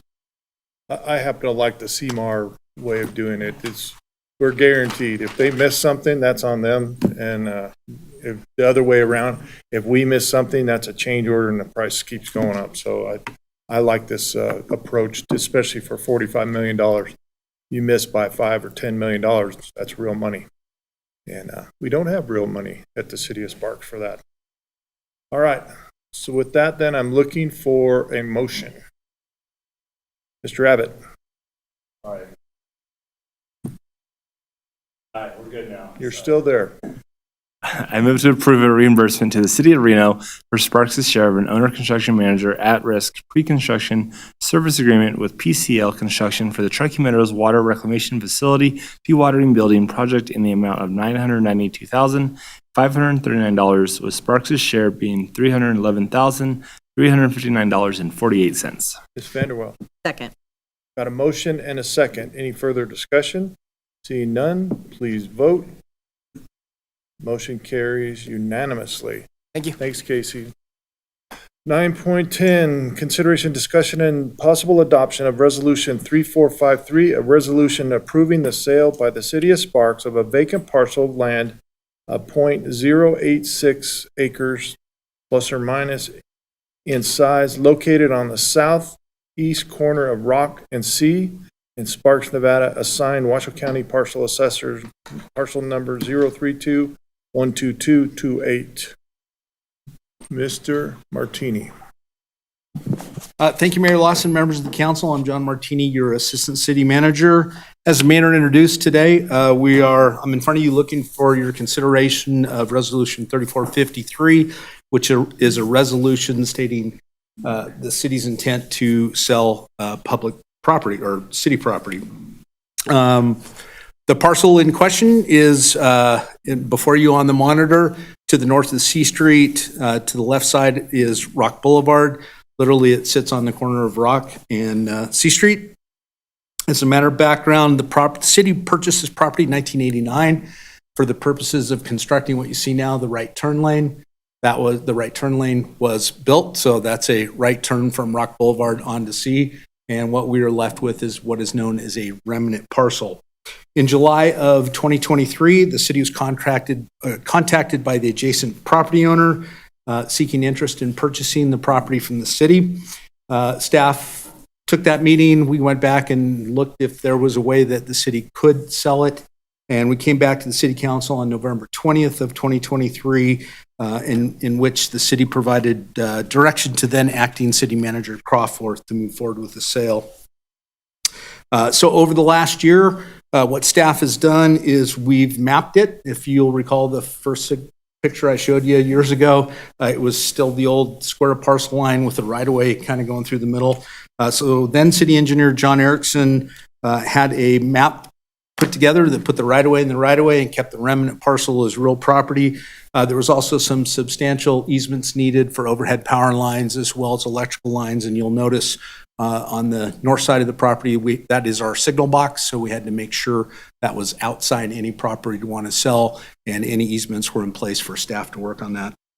So pursuant to NRS 268-061, the city council may sell any real property without going through the public bidding process to a person who owns real property adjacent to city property. If this council deems by resolution that such sale is in the best interest of the city. Now, NRS, this is the strange part of NRS, they do give some criteria from which you to take a look at if that is in the city's best interest. There are 3 criteria. You need to hit 2. In staff's opinion, we do hit 2. One of them is that the city parcel is remnant left over based on having to construct infrastructure. In this case, we clearly have it. And the second is if the remnant parcel is too small to establish economically viable use by anyone other than the adjacent property owner. I sat down with city planner, now Assistant Director Jim Rundle. We took a good look at the parcel. It is very small. It's 3,746 square feet or 0.086 acres. It is very limited for access. You cannot access this parcel off of either Rock Boulevard or C Street. The only legal access is from the alley to the south. Given its shape and size, we are of the opinion that it is the best best economic use of this property is for the adjacent property owner to purchase it and probably most likely merge it in with the existing parcel and utilize the space. As such, the criteria given in NRS have been met, and staff is advising the city council that we feel it is in the best interest for the city to sell this parcel. Staff has prepared and negotiated a purchase and sale agreement with the next door neighbors. Should you approve this resolution, that would be your next agenda item, and I'm available if you have any questions. Questions from the council? All right, looking for a motion then. Mr. Abbott. I move to adopt resolution number 3453, approving the sale by the city of Sparks of a vacant parcel of land, 0.086 acres in size, located at the southeast corner of Rock Boulevard and C Street, Sparks, Nevada, and assigned Washoe County Assessor's parcel number 032-122-28. Ms. Vanderwell. Second. Got a motion and a second. Any further discussion? Seeing none, please vote. Motion carries unanimously. 9.11, consideration, discussion, of possible approval of a purchase and sale agreement, AC 6080, providing for the sale of by the city of Sparks, a vacant parcel of land 0.086 acres in size located on the southeast corner of Rock Boulevard and C Street, Sparks, Nevada, and assign Washoe County Assessor's parcel number 032-12228 to LCT Investments, LLC, in the amount of $27,500. Thank you, Mr. Mayor. As the mayor introduced, before you is the purchase and sale agreement to sell this parcel. Pursuant to the resolution that you just passed, that portion of state law that I mentioned does allow the city to sell this parcel for below fair market value. In the interest of transparency, staff did have this parcel looked at by a certified appraiser, and it was appraised at $40,000, much to the mayor's proof that land is getting very expensive here in our fair city. The adjacent owners, can I have the graphic, please? Thank you.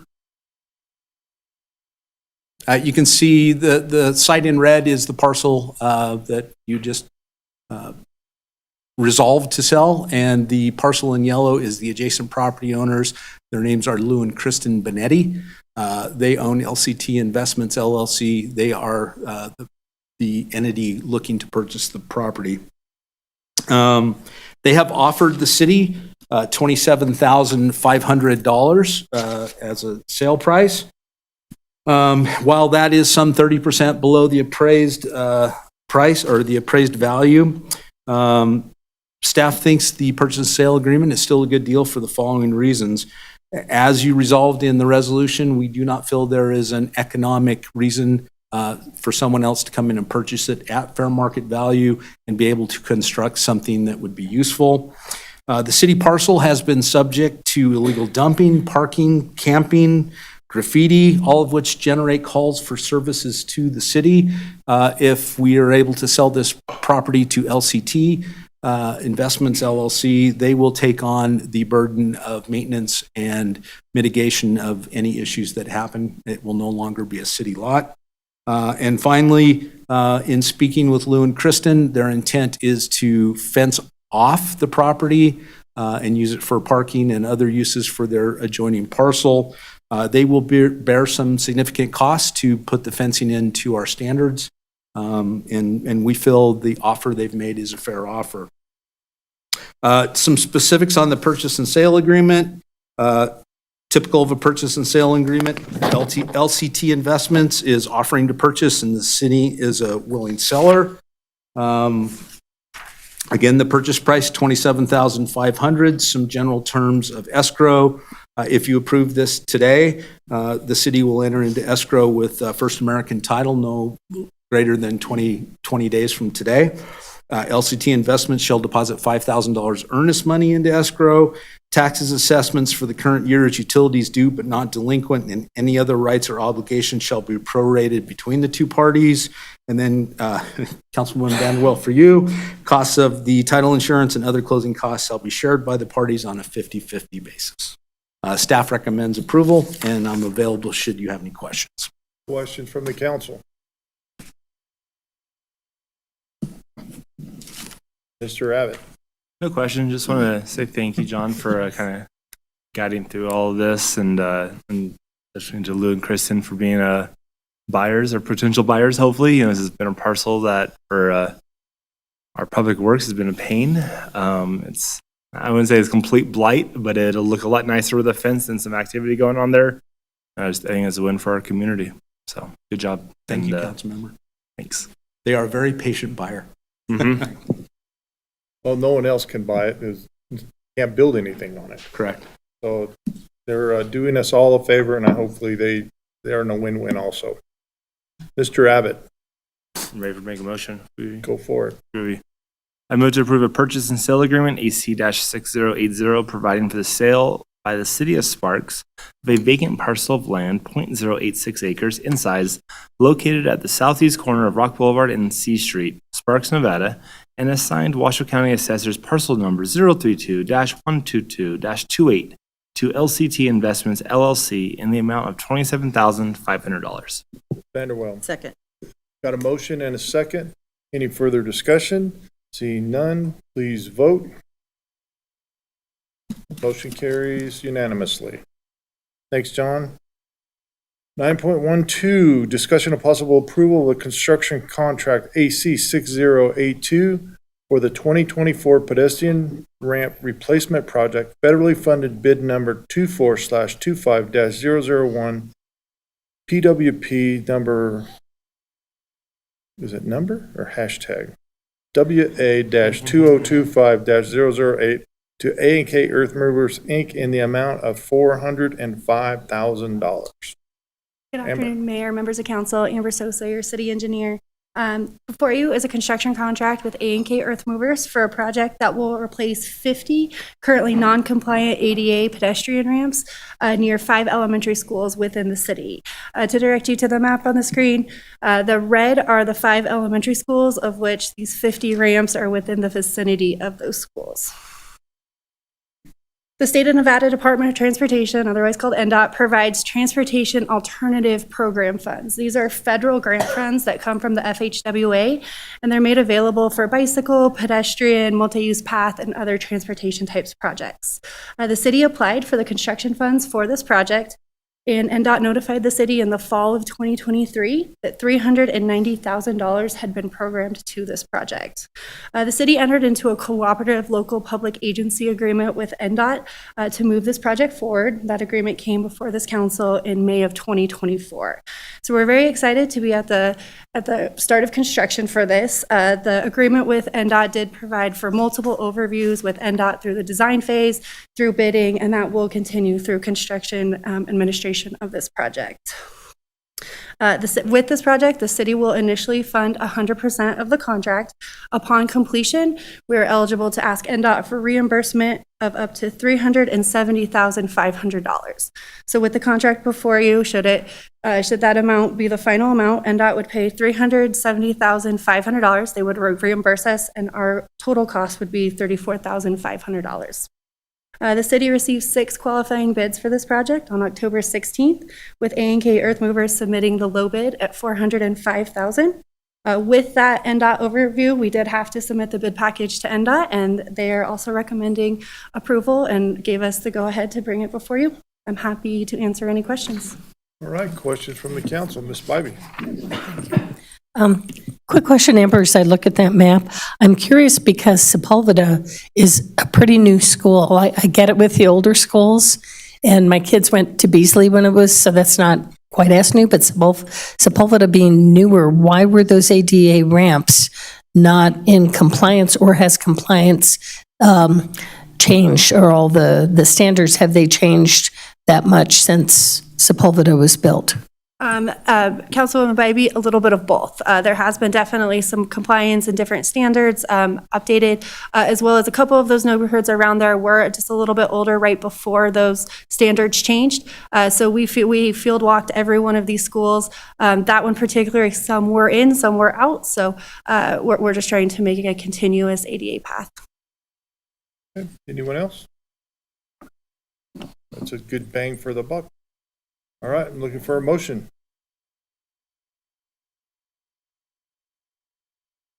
Anybody? Mr. Anderson. No one wants to read it.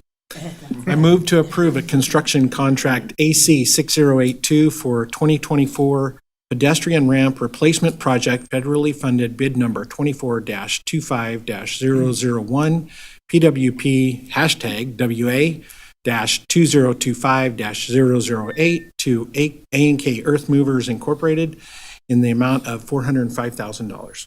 Mr. Rodriguez. Second. Got a motion and a second. Any further discussion?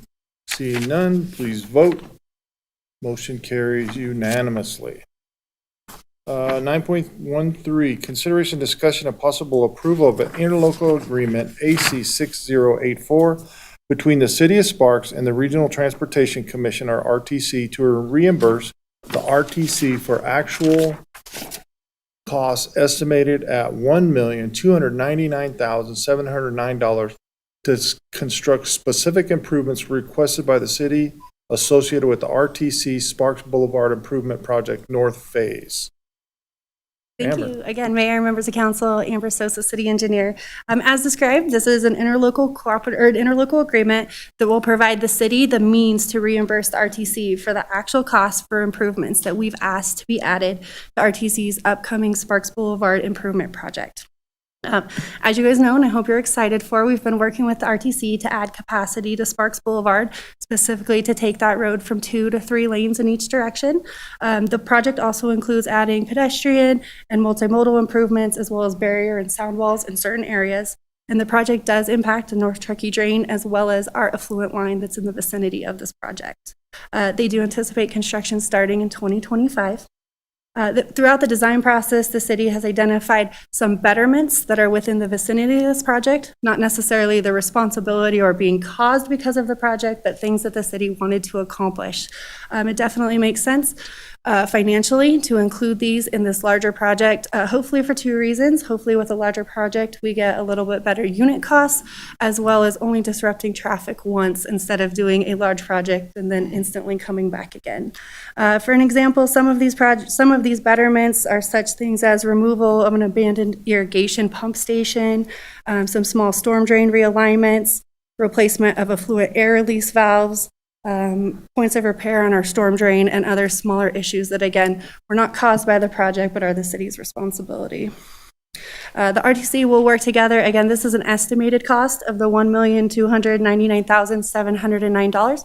The city would be responsible for actual costs once a contractor is on board. I'm happy to answer any questions. I forgot to explain our map. This was kind of just showing the limits of this project that basically are from I-80 to Bering Boulevard. Okay, Happy to answer any questions. Mr. Abbott.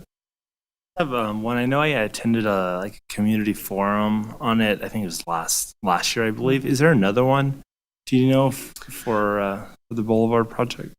I don't know that one off the top of my head. I do believe there will be quite a bit of press releases and public knowledge as we get a contractor on board. They're finishing up right-of-way acquisition right now, but I can definitely check if there's any more public outreach or community forums. Got you. Thank you. I think they are going to have, the RTC is going to have some more public outreach, just finalize it. All right, any other questions? Looking for a motion. You, isn't it, Mr. Anderson? Mr. Anderson. Trying to click, it wouldn't go. All right, I'll make the motion on this. This is an exciting project, going right through the heart of Ward 3. So I move to approve the interlocal agreement AC 6084 between City of Sparks and Regional Transportation Commission to reimburse the RTC for actual costs estimated at $1,299,709 to construct specific improvements requested by the city associated with RTC's Sparks Boulevard Improvement Project, North Phase. Mr. Rodriguez. Neighboring ward, second. Howdy, neighbor. All right. Any further discussion? Seeing none, please vote. Motion carries unanimously. Thanks, Amber. All right, we have no public hearing. We have no planning and zoning. Comments from the public. I don't have any cards. You have anything, Mr. Clerk? No? Hold on, I was getting to Bill. I know he doesn't put a card in, and I have to get to him at the end. Yes, can we get a microphone to, okay. You know, now you're in trouble, Jeff. You got the Wizard of Wall Street out there. All right, anyone else in the public wishing to speak at this time? All right, with that, then we are, announcements from the mayor, city council, city manager. Mr. Manager, you got anything? Just a couple of things, Mayor, thank you. Just want to recognize our finance team for the great work on the audit. That doesn't happen by chance. So a lot of kudos to Jeff and his team for the work they've done there. And then secondly, congratulations to Rich. He's shown to be a fantastic leader already, and looking forward to working with him, and appreciate you approving his contract. Okay. Mr. Abbott? I do. I got just a couple of things. Want to give a big shout out to our public works team for helping to build a float that we won, I believe, a best community float, I believe was the title. And then as well as Whitewater, for any of you guys know Baselli and his gang, some of them are City of Sparks employees. They also won, I think, best overall float. So it's pretty exciting. And then I just wanted to take, this week we heard some news from Union Pacific on the sadly the railroad building.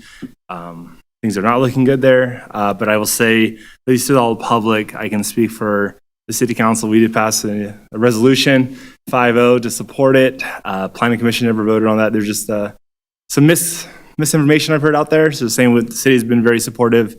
So thank you all for your support there. And then my last thing, I will just mention my good friend, Mr. Morlett, is doing okay. He's getting some help right now. So Good. And, that's good to hear. he's breathing and texting. You gotta love that. He's okay if his thumbs work. Miss Bybee. Thank you, Mr. Mayor. Just wanted to give a huge shout out to everyone who helped with the parade on Saturday. It was, the tree lighting on Friday, the parade on Saturday, to Julie and the communications team, to Parks and Rec and all of their staffing, and to Public Works for the amazing float. But that event doesn't happen alone. So really, I can't thank you enough to all of you who made it just an absolutely spectacular day. And we got amazing weather, and I think probably the best weather in the 10 years I've been in the parade. And that made it even more enjoyable for all of us and for all of our great residents and friends and visitors who were there watching the parade. So just kudos to everyone involved with that. Great job. Okay, anyone else? I'll say too, thanks Public Works, that was awesome. Great day. We could do Cowboy Christmas every year as far as I'm concerned. Me too. Yeah, I won't say that. All right, we're on to my favorite subject. We're adjourned. We have real quick though, redevelopment. Okay, hang on 1 minute and we'll do redevelopment.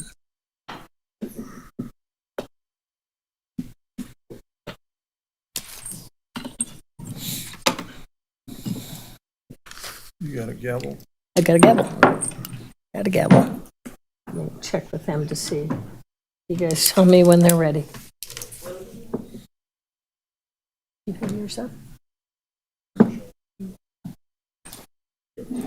Sit down. We good? Okay. Hey.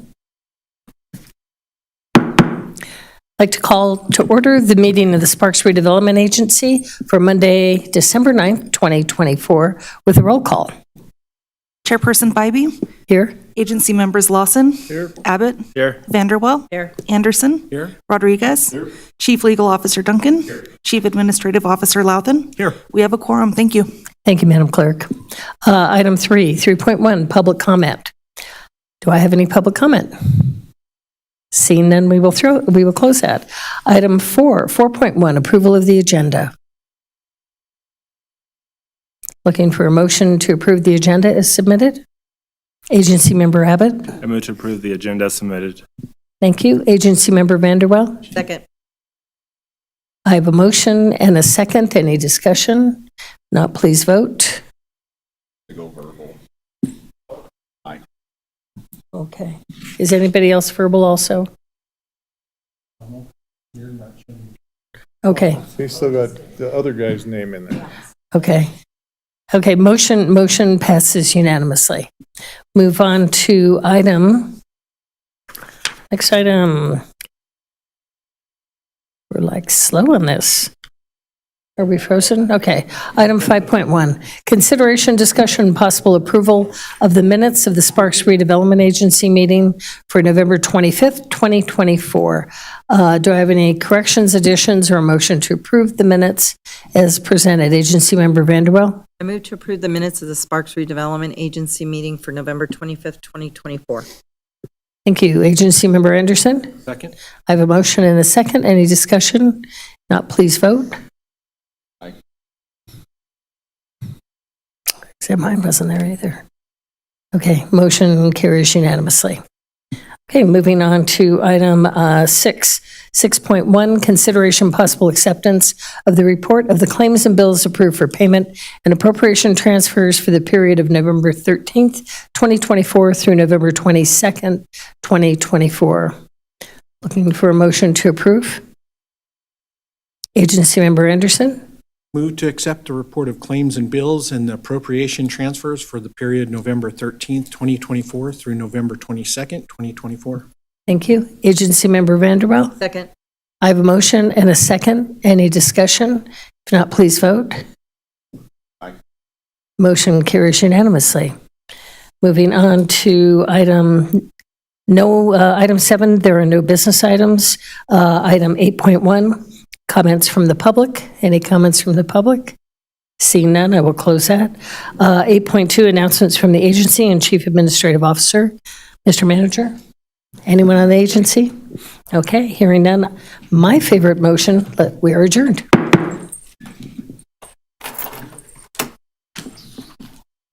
They only gave you half.